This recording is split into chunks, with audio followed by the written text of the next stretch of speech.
Le DAF Fresh Morning, c'est 104.5 tonnes de bonne humeur. Tous les matins sur Urban FM. La meilleure radio de la capitale. La meilleure radio de la capitale.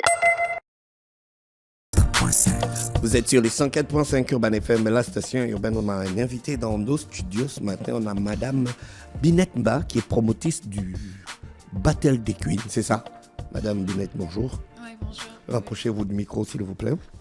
Battle des Queens, c'est quoi le concept? Battle des Queens, c'est un concept que j'ai initié l'année dernière pour promouvoir ou valoriser les chanteuses professionnelles.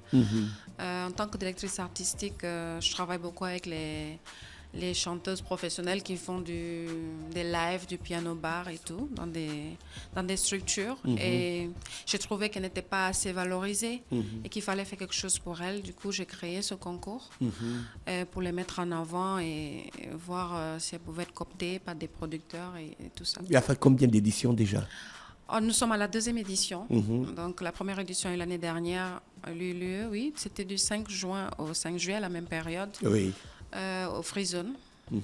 Donc, nous avons eu... Ah oui, je me rappelle. D'accord. Oui, je me rappelle. Donc, c'était Orphénini, la gagnante. Et on avait trois finalistes, on va dire, parce qu'il y a Naïka Ogoula aussi, qui se bat très bien. Il y a Saint-Tiche. Il y a Saint-Tiche aussi qui a signé avec Direct Prod. Oui.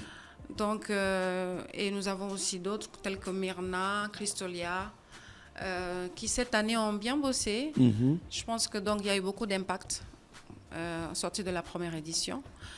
Et donc là, on lance la 2e édition. Alors, la Battle des Queens, c'est plus pour les chanteuses ou les slameuses peuvent participer? Bon, c'est plus pour des chanteuses. Peut-être que le projet évoluera parce que là, par exemple, on a les Kings. Vu que l'année dernière... là, vous avez ajouté les Kings, hein? Oui, parce que l'année dernière, ils nous ont approchés pour demander aussi leur battle. Oui. Donc, c'était soit on faisait le battle des Kings uniquement, mais bon, vu que moi, je fais le plus souvent des projets pour des femmes. Oui. Donc là, on a quand même invité les Kings sur cette 2e édition. Donc, nous avons fait le casting la semaine dernière. Donc, nous avons 8 filles. Dont, on a un couple, monsieur et dame, et 3 garçons. Ah ouais. Ah, ils se sont déjà inscrits? Oui, nous avons fait la semaine dernière l'appel à candidature. Donc, le jeudi 29, on a fait le casting au Nalis, ex-Farelda, aux 2 hôtels. C'est bien passé. Nous avons eu en tout une 30aine de candidats. Mais nous n'avons eu que, sur place, nous avons eu 15 qui se sont présentés. Et sur les 15, nous avons sélectionné les 12 parce qu'on avait besoin de 12 personnes. Et quels sont les critères qui sont utilisés pour juger de la performance des chanteuses? Mais déjà, pendant le casting, elles chantent, tout simplement. Et bon, quand elles donnent des frissons et tout ça. Mais surtout, il faut qu'elles soient des professionnels parce que le but, c'est de lancer de nouveaux visages. Donner un nouveau souffle, surtout leur permettre d'avoir une carrière. Voilà, c'est un tremplin en fait. Oui. Donc pendant un mois, elles vont bénéficier de coaching avec d'autres artistes, coaching vocal, sur la présence scénique, sur plein de choses. Donc il y aura des artistes tels que Baponga, Ariel T et bien d'autres qui viendront partager leur expérience pendant les répétitions et tout ça. On a aussi un coach vocal. Donc tout ça, c'est pour les permettre Il y a aussi un développement personnel derrière parce que parfois, elles manquent un peu de confiance. Donc on essaie d'en faire des stars, voilà. C'est une petite, on va dire, une plateforme pour essayer de leur donner ce qu'il faut en plus et pouvoir surtout aussi que les producteurs puissent s'y intéresser. On a eu la chance l'année dernière que M. Edgar Yonke, je le remercie, je le salue et le remercie du passage, qui s'est intéressé à nos finalistes. Et là, il y a celle qui a pris la 2e place qui a signé à Direct Prod. On espère que cette année, on aura plus de producteurs et plus de chanteurs cooptés. Alors, sur scène, elles doivent écrire, est-ce que c'est un critère, écrire leur propre texte ou elles viennent juste interpréter les musiques d'autres artistes? On les laisse la liberté. C'est un challenge en fait à chaque prime. Donc le premier prime, ce sera sur la voix uniquement. Donc à elles, on va dire eux parce qu'il y a aussi les garçons. Oui, les garçons. Donc ils vont décider quelle est la chanson qu'ils choisissent pour mieux se mettre en avant, pour mieux se vendre, pour mieux être notés. Donc, nous, on les laisse la liberté jusqu'au 4e prime de s'exprimer.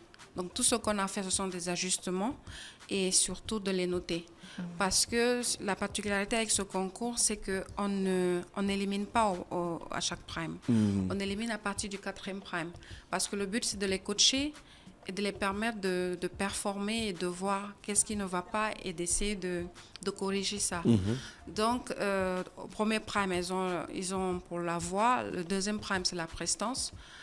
Le 3e prime, c'est sur la capacité à interpréter, à s'approprier les chansons des autres. Et le 4e prime, on a le duo.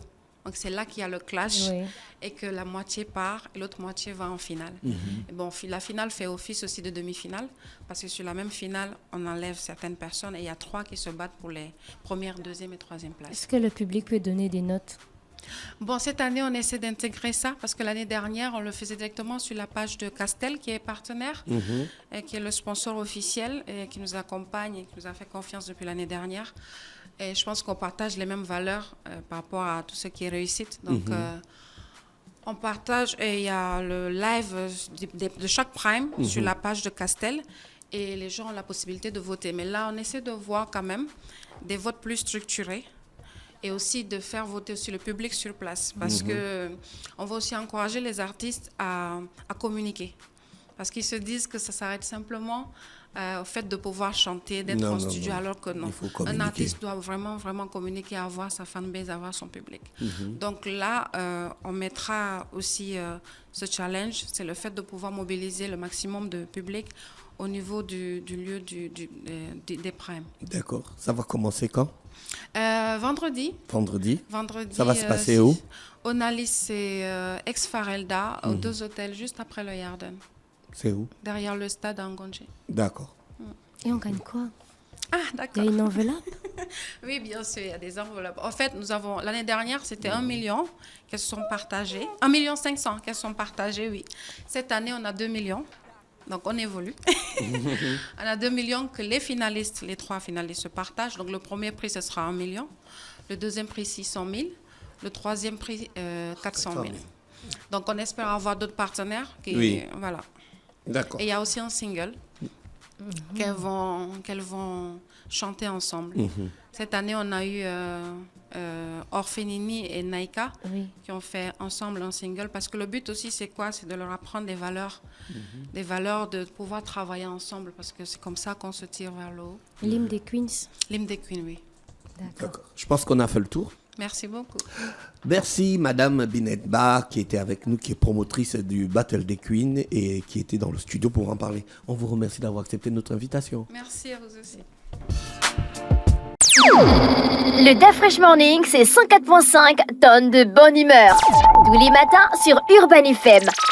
La meilleure radio de la capitale. La meilleure radio de la capitale.